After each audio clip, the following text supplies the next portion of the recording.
ரன்வீர் கபூர் திரைப்பயணத்தில் சஞ்சு மிகப்பெரிய blockbuster hit ஆகும். இது சஞ்சய் தத் வாழ்க்கையை மையப்படுத்தி எடுக்கப்பட்ட படமாகும். படத்தில் சஞ்சய் தத் மனைவியாக நடிக்கும் கதாபாத்திரத்தை கங்கனா நிராகரித்தார். சல்மான் கானின் சுல்தான் படத்தில் கதாநாயகியாக நடிக்க கங்கனா மறுப்பு தெரிவித்துவிட்டார். 2 கதாபாத்திரங்களுக்கு முக்கியத்துவம் அளிக்கும் ஏராளமான படங்களில் நடித்துவிட்டதால் இந்த வாய்ப்பை நிராகரித்தார்.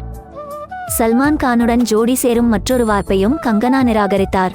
பஜ்ரங்கி பைஜான் பட வாய்ப்பை நிராகரித்த காரணம் இதுவரை தெரியவில்லை. ஆனால் இப்படம் மிகப்பெரிய ஹிட் அடித்தது. வித்யா பாலன் நடிப்பில் சூப்பர் ஹிட் அடித்த தியேட்டர் பிக்சர் படத்தில் நடிக்கும் வாய்ப்பு முதலில் கங்கனாவுக்கு தான் வந்துள்ளது. ஆனால் அவர் அதை மறுத்துவிட்டார். அதற்காக கவலைப்படவில்லை என பேட்டி ஒன்றில் கூறியிருந்தார். 2017இல் ஈரான் இயக்குனர் இயக்கிய பியாண்ட் தி கிளவுட்ஸ் படத்தில் கங்கனாவை தான் நடிப்பதற்கு கேட்டுள்ளனர். ஆனால் அவர் மறுத்ததை தொடர்ந்து மாளவிகா மோகன் நடிக்க ஒப்பந்தமானார். பாக்ஸ் ஆபீஸ் கில்லாடி அக்ஷய் குமாரின் பட வாய்ப்பையும் கங்கனா ரிஜெக்ட் செய்தார். ஆனால் இப்படம் வசூலில் சாதனை புரிந்தது. கங்கனா மறுத்ததை தொடர்ந்து நிம்ரத் கௌர் நடிக்க ஒப்பந்தமானார்.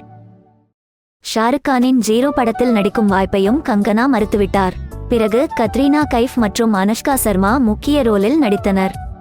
ரஸ்டம் படத்தில் அக்ஷய் குமாருடன் நடித்திடும் 2வது வாய்ப்பையும் கங்கனா மறுத்தார். கங்கனா நோ சொன்னதும் இலியானா நடிக்க தேர்வு செய்யப்பட்டார். 2016இல் வெளியான இப்படம் கலவையான விமர்சனங்களை பெற்றது.